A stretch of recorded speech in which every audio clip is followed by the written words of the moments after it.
Ayam goreng mentega. Bahan-bahan tertulis di video. Masukkan margarin ke wajan. Diaduk-aduk hingga meleleh.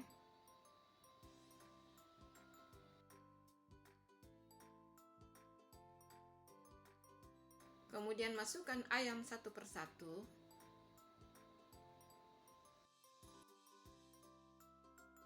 Jangan lupa dibolak-balik biar matang sempurna seperti di video.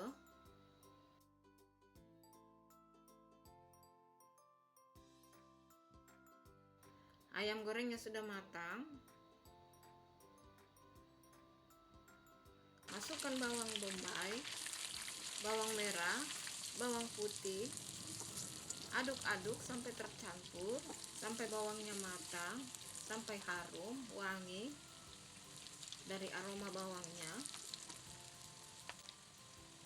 Lalu masukkan kecap asin, saus tiram,